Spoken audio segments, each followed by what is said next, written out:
என்னுடைய செயலும் சிந்தனையிலும் இந்த சமூகத்துக்கு பயனுள்ளதாக இருக்குன்னு நினைக்கிறவங்க மட்டும் இந்த மூவேந்தர் மீடியாவை சப்ஸ்கிரைப் பண்ணிவிட்டு பெல் ஐக்கான் ஆல் கொடுத்து வந்து ஃபாலோ பண்ணிக்கோங்க. மூவேந்தர் மீடியாவுக்கு உதவணும்னு நினைக்கிற உறவுகள் கீழே கொடுக்கப்பட்டுள்ள வாட்ஸ்அப் நம்பருக்கு தொடர்பு கொள்ளுங்கள். நன்றி. என் தேவேந்திர உள்ள வேளாளர் சமுதாய உறவுகளுக்கும் தமிழ் சமூக உறவுகளுக்கும் என்னுடைய முதற்கண் வணக்கம். இந்த காணொலி எதற்காக அப்படின்னா, தம்பி ஆகாஷுடைய படுகொலைக்கு நீதி கேட்டு 4 நாட்களாக பரமக்குடி டு மதுரை தேசிய நெடுஞ்சாலையில் தேவேந்திர உள்ள வேளாளர் சமுதாய அமைப்புகள், கட்சிகள், இயக்கங்கள், பொதுமக்கள் என பல்வேறும் இந்த போராட்ட களத்தில் கலந்து கொண்டு கொலை செய்த காவலர்கள் மீது கொலை வழக்கு பதிவு செய்யணும், சிறைப்படுத்தணும் அப்படின்னு தொடர்ந்து 4 நாட்களாக போராட்டம் நடத்திட்டு இருக்காங்க. நேற்று சிபிசிஐடிக்கு பார்த்திங்கன்னா இந்த வழக்கானது மாற்றப்பட்டிருக்கு. இன்றைக்கி சென்னை உயர்நீதிமன்ற மதுரை கிளையானது ஒரு உத்தரவு பிறப்பிச்சிருக்காங்க. அதாவது இந்த வழக்கில் யாரெல்லாம் குற்றம் சாட்டப்பட்டிருக்கார்களோ அந்த காவலர்கள் மீது SC/ST வன்கொடுமை தடுப்பு சட்டத்தின் கீழ் வழக்கு பதிவு செய்யணும் அப்படின்னு சென்னை உயர்நீதிமன்ற மதுரை கிளை சிபிசிஐடிக்கு உத்தரவு விட்டிருக்காங்க. அதே போல் தம்பி ஆகாஷுடைய வாக்குமூலம் வெளியிட்டிருக்காங்க. ரிமாண்ட் ரிப்போர்ட்டில் பார்த்திங்கன்னா தம்பி ஆகாஷுடைய வாக்குமூலத்தை இப்போ வெளியிட்டிருக்காங்க. காவல்துறை என்னென்னலாம் செஞ்சாங்க, இப்போ காவல்துறை ஒரு பொய்யான கட்டுக்கதையை ஊடகங்கள் வாயிலாக அவிழ்த்து விட்டாங்க.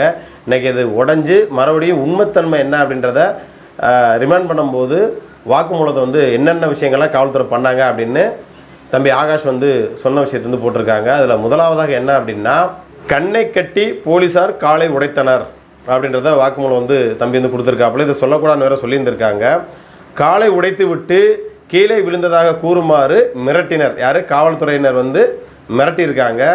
மூன்றாவது பார்த்திங்கன்னா, தம்பியோடைய கெண்டைக்காலுக்கு கீழேயும் முட்டிக்கு கீழேயும் 2 கல்லை வச்சுருந்தாங்களாம். அதுக்கப்புறம் ஈர சாக்கால் காலுக்கு மேலே போட்டு இரும்பு கம்பியால் பார்த்திங்கன்னா வலது காலில் ஓங்கி அடிச்சிருக்காங்க. அதில் தான் தம்பிக்கு கால் முறி ஏற்பட்டிருக்குது. இவங்க சொன்ன மாதிரி பாலத்திலேருந்து கீழே விழுந்ததாக இல்லை. சரிங்களா? அடித்தவுடன் எலும்பு முறி இரத்த கசிவானது வந்திருக்குது. அந்த வழியில் அந்த தம்பி துடித்ததாகவும் சொல்லியிருக்க பையன். அதற்கப்புறம் போலீஸ் பார்த்திங்கன்னா காவல்துறை பார்த்திங்கன்னா கண்ணை கட்டி தம்பி ஆகாஷம் மட்டும் காரில் ஏற்றி தனியாக அழைத்து சென்றதாகவும் வாக்குமூலத்தில் சொல்லியிருந்திருக்காங்க. அதுக்கப்புறம் கண்கட்டை அவிழ்த்து மானாமதுரை அரசு மருத்துவமனைக்கு அழைத்து வந்திருக்காங்க காவல்துறை. இது பார்த்திங்கன்னா தம்பி ஆகாஷ் ரிமாண்ட் செய்யும்போது கொடுத்த வாக்குமூலம் இப்போ வெளியாக இருக்குது. இந்த சம்பந்தப்பட்ட காவலர்கள் மீது, அதாவது தனிப்படை காவலர்கள் தான் இது கைது செய்யப்பட்டதாக சொல்லப்படுது. அந்த சம்பந்தப்பட்ட காவலர்கள் அனைவர் மீதுமே பார்த்திங்கன்னா SC/ST வன்கொடுமை தடுப்பு சட்டத்தின் கீழே அவங்க அரெஸ்ட் பண்ணணும், கைது செய்யணும் அப்படின்னு பார்த்திங்கன்னா சென்னை உயர்நீதிமன்ற மதுரை கிளையான உத்தரவு விட்டுருக்காங்க. ஸோ அது எப்போ கைது நடவடிக்கை எப்போ நடக்குதுன்றதை கொஞ்சம் பொறுத்திருந்து பார்ப்போம். இன்றைக்கி நிறையா தலைவர்கள் கலந்துக்கிட்டாங்க. இன்றைக்கி தமிழ்வேந்தரன் ஜான் பாண்டியன் அவர்களோ, இன்றைக்கி தங்கச்சி சந்தனப்பிரியா அந்த போராட்ட காலத்தில் இருக்குது. அண்ணன் MS ஐங்கர் அண்ணன் கலந்துக்கிட்டாங்க. இன்னும் எண்ணற்ற பேர் இன்றைக்கி கலந்துருக்காங்க. நேற்றையெல்லாம் நிறைய பேர் கலந்துருந்தாங்க. தொடர்ந்து இந்த போராட்டத்திற்கு இயக்கத்தை சார்ந்தவர்களும் மாற்று சமூகத்தை சார்ந்தவர்களும் நிறையா பேர் இந்த போராட்டத்தை ஆதரவு தெரிவித்து அந்த மக்களாக இருந்திருக்காங்க. அதுபோகிறதுக்கு இதை தாண்டி வெளியில் மதுரையெல்லாம் பார்த்திங்கன்னா விடுதலை சிறுத்தை கட்சி சார்பாக தனிப்பட்ட முறையில் போராட்டம் நடத்தியிருக்காங்க. ஒவ்வொரு பகுதியிலையும் இந்த மாதிரி போராட்டங்களை தொடர்ந்து அரங்கேறிட்டு இருக்குது. அதாவது தமிழக வரலாற்றிலேயே இது நம்ம எப்படி சொல்கிறேன்னு தெரில, தேசிய நெடுஞ்சாலையில் ஒரு 4 நாட்களாக முடக்கின ஒரு வரலாறு ஆகிப்போச்சு. இது வரைக்கும் எந்த தேசிய நெடுஞ்சாலையிலுமே இப்படி ஒரு 4 நாட்கள் முடக்கினதாக நம்ம கேள்விப்பட்டதாக இருக்குது. ஏதோ ஒரு நாளாக இருக்கும், 2 நாளாக இருக்கும், சும்மா ரோட்டை மறிச்சா கொஞ்சம் நேரம் மறிச்சா போனன்ற மாதிரி இருக்கும். ஆனால் நடு ரோட்டிலே தேசிய நெடுஞ்சாலையிலேயே பந்தலை போட்டு போராடக்கூடிய அவல நிலைக்கு இந்த தமிழக அரசும் இந்த காவல்துறையும் இப்படி பண்ணிட்டாங்களே நினைக்கும் போது வெட்கக்கேடாக இருக்கிறது அப்படின்னு தான் நம்ம சொல்லணும். ஏன்னா இது வரைக்கும் போராட்ட கணக்கெல்லாம் பார்த்துருவோம். ஒன்று சாலை ஓரமாக போராட்டம் பண்ணுவாங்க, இல்லை கிராமங்களிலே உள்ளிருப்பு போராட்டம் நடத்துவாங்க, என்ன இல்லைன்னா பஸ் ஸ்டாண்டு ஓரத்தில் தொடர்ந்து உண்ணாவிரத போராட்டமோ ஏதோ ஒரு போராட்டம் வந்து நடங்க.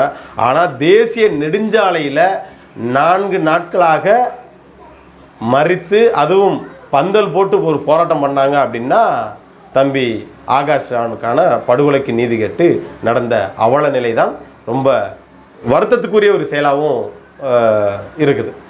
அப்போ என்ன நிலையில் இந்த காவல்துறை இருக்காங்க?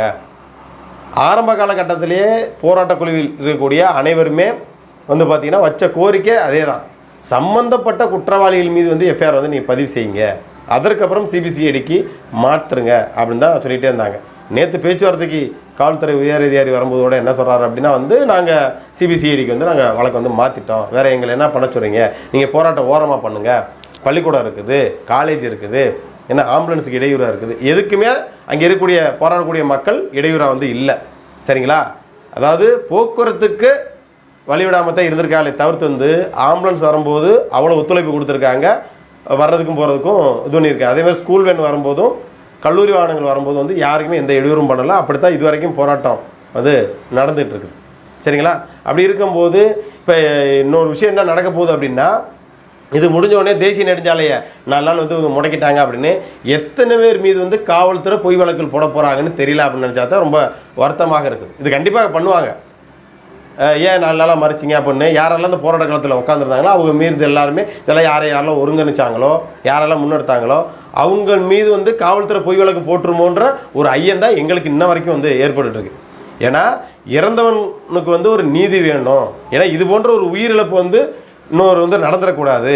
அதாவது திருப்போணத்தில் அஜித்குமாருக்கு நடந்த அந்த படுகொலைக்கு போது இருக்கக்கூடிய ஸ்பெஷல் டீம், அதாவது தனிப்படை பிரிவு காவலர்களை எல்லாத்தையுமே கலைச்சிட்டோம் சொன்ன காவலர்கள் இப்போ மட்டும் எப்படி ஸ்பெஷல் டீம் உள்ளே வந்துச்சு அப்படின்ற அந்த கேள்வியை அங்கே இருக்கவங்க எல்லாருமே போராட்டக்காரர்கள் வந்து கேட்டாங்க.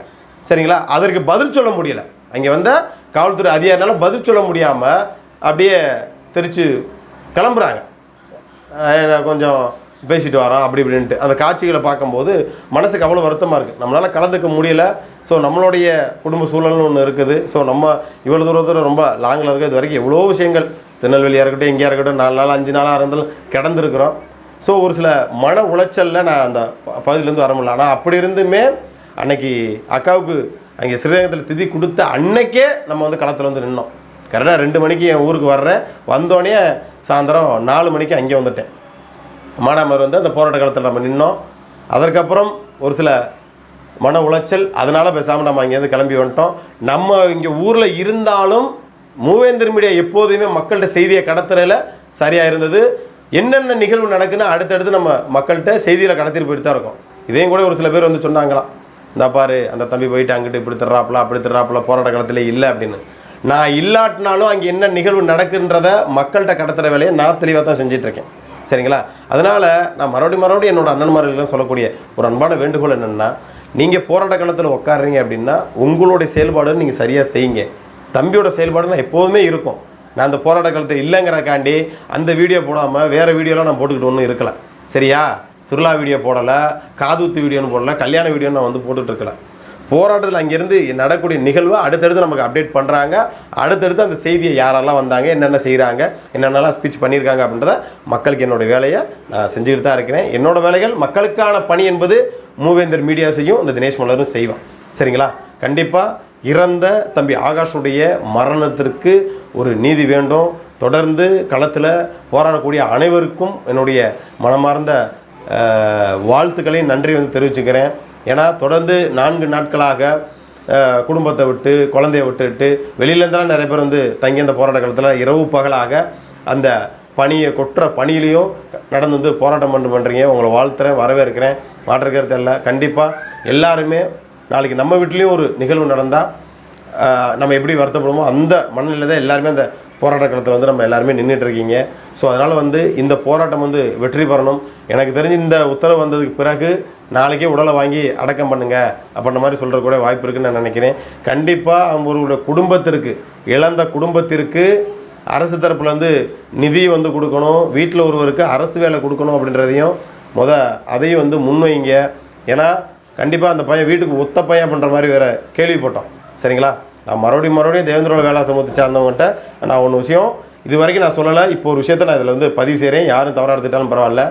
அங்கே வந்து பார்த்தீங்கன்னா அண்ணன் பசுபதி பாண்டியனுடைய டீம் அப்படின்னும் அண்ணன் ஜான் பாண்டியனுடைய டீம் தனியாக அப்படின்னும் நம்மளுக்குள்ளே போட்டி வராமல் வந்து இருக்கிறீங்க. நல்லா தெரிஞ்சுக்கோங்க, 2 பேருமே நம்ம அன்னைங்க தான். அன்னைங்களுக்குள்ளே 1008 பிரச்சனை இருந்திருக்கலாம், 1008 கருத்து முரண்பாடு இருக்கலாம், அதெல்லாம் கலைஞ்சிடணும்.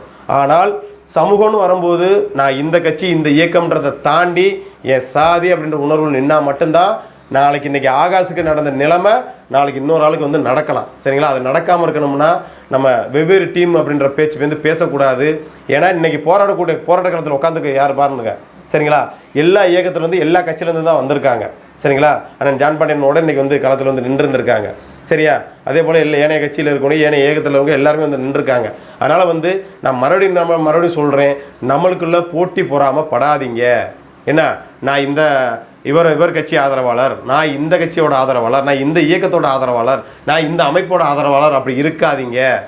கட்சிகள் தலைமைகள் 1000 முரண்பாடுகள் இருக்கட்டும், அவங்களுக்குள்ள 1000 சண்டைகள் இருக்கட்டும், ஆனால் அதில் பயணிக்கக்கூடிய அனைவருமே ஒரு இனம், ஒரு சாதி, ஒரு சமூகம் அப்படின்ற ஒற்றுமைகளை இருங்க. இன்னைக்கு வந்து தம்பி அண்ணன் பசுபதி பாண்டியன் அவர்களுடைய தீவிர ஆதரவாளர்களாக இருந்தாலும் இன்னைக்கு அதை தாண்டி நம்ம சமூகமாக என் சமூகத்தில் ஒருத்தன் இறந்துட்டான், நாளைக்கு என் சமூகத்தில் இன்னொருத்தர் இறந்துடக்கூடாது அப்படின்ற ஒரு உணர்வோட்டு இன்னைக்கு நின்னமோ, இதே போல் ஒவ்வொரு கட்சியிலையும் ஒவ்வொரு இயக்கத்திலையும் நம்ம கட்சி இயக்கங்கள் பாகுபாடின்றி சமூகமாக சாதியாக நம்ம ஒற்றுமையாக நம்ம நின்னா மட்டும்தான் இது போன்ற காவலர்கள் வந்து இது போன்ற அச்சுறுத்தல்களோ இது போன்ற உயிரிழப்புகளோ நடக்காமல் நம்ம வந்து நடந்துக்கிற முடியும். அதனால் ஒற்றுமை தான் நம்மளுடைய பலம்.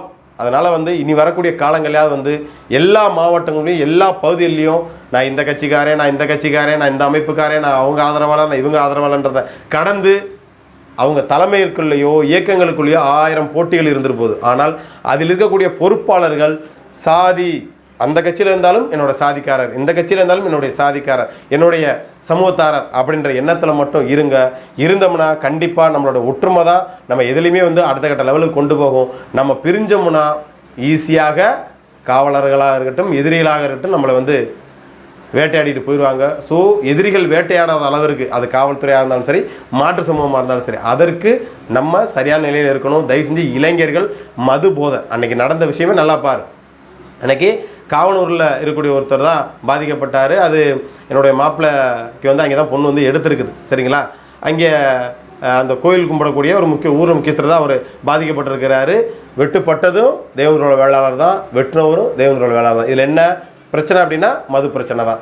ஒருத்தர் வந்து ஏப்பா மதுவில் அப்படி பிரச்சனை விட்டான்னு இன்னொருத்தர் கேள்வி வைக்கிறாரு, நீயா நானான்னு பார்ப்போம்னு. தேவையில்லாமல் இன்றைக்கி ஆயுதத்தை தூக்கிட்டு போய் ஒரு படித்த பட்டதாரியோடைய வாழ்க்கை முடிஞ்சு வச்சு, வீட்டுக்கு ஒத்த பையன். சரிங்களா? இப்படி ஒவ்வொரு இளைஞருடைய வீட்லேயும் இறப்பு வந்து நடந்துடக்கூடாது. அதனால் இந்த மது கஞ்சா இந்த அருவா என்பது நம்மளோட வாழ்க்கையை சீரழிக்குமே தவிர்த்து வந்து ஒருபோதுமே நம்மளை முன்னேற்றி கொண்டு போக முடியாது. அதனால் சிந்திங்க, செயல்படுங்க. கத்தியை தூக்குறதுனால ஒன்றும் நம்ம சாதிச்சிட முடியாது. சரிங்களா?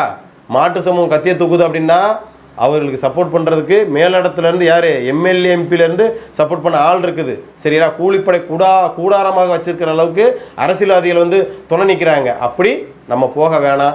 நம்ம மக்களுக்கான விஷயத்த, உங்கள் குடும்பத்துக்கான விஷயத்த முன்னெடுங்க. கண்டிப்பாக சமூகம் முன்னேற்றத்துக்கு உங்களால் என்ன பண்ண முடியுமோ அந்த வேலையை மட்டும் செய்யுங்க. சரிங்களா? அனைத்து சமூகத்தோடையும் ஒற்றுமையாகவும் இருங்க. தேவையில்லாமல் போட்டி பொறாமல் அப்படின்னு இருந்து தேவையில்லாமல் உங்கள் வாழ்க்கையும் இழந்துட்டு அடுத்தவங்க வாழ்க்கையை வந்து இழக்க வச்சுருக்காங்க. அன்றைக்கி போதையில் போயிட்டு ஏதோ லைட்டாக வெட்டுனா பண்ண வச்சோன்றதோட முடிஞ்சு. அன்றைக்கி ஒரு உசுறு போயிருந்தாலும் நம்ம சமூகத்தில் ஒரு உயிர் தானே போயிருக்கோம். அது எந்த சமூகமாக இருந்தாலும் தயவு செஞ்சு ஆயுதம் வந்து தூக்காதீங்க. ஆயுதம் நம்மளை வந்து சீரழிவு பாதையை தான் கொண்டு போகும். அறிவு தான் நம்மளை வந்து அடுத்த கட்ட லெவலுக்கு நம்மளோட வளர்ச்சியை கொண்டு போகும். அதனால் இனி வரக்கூடிய காலங்களில் சிந்தித்து செயல்பட வேணும் அப்படின்னு என் தேவேந்திர வேளாளர் சமுதாய உறவுகளுக்கும் அன்பான வேண்டுகோளை வைத்துக்கொண்டு தம்பி ஆகாஷுடைய படுகொலைக்கு நீதி கிடைக்கும் வரை நம்மளுடைய போராட்டமானது வந்து தொடரணும். இந்த வழக்கை சரியான முறையில் ஒவ்வொரு வழக்கறிஞரும் நம்ம சமூகத்தில் அத்தனை வழக்கறிஞர் இருக்கீங்க. இன்றைக்கி ஐயா இமானுவேல் சேனார் அவர்களுக்கு கூடிய வழக்கறிஞர்கள் இன்றைக்கி ஆகாஷோடைய இந்த இறப்பிற்கு கூடி இருந்திருக்கணும். இதற்கு முன்னாடி அந்த படுகொலைக்கு கூடியிருக்கணும். ஏன் கடந்து போயிட்டாங்க அப்படின்னு வந்து தெரியல. ரொம்ப வருத்தம் அளிக்குது. ஸோ ஒற்றுமையே பலம், ஒற்றுமையே நம்மளுடைய வெற்றி என்ற ஒரு அன்பான வேண்டுகோளை வைத்துக்கொண்டு மீண்டும் ஒரு காலையில் சந்திக்கிறேன். நன்றி.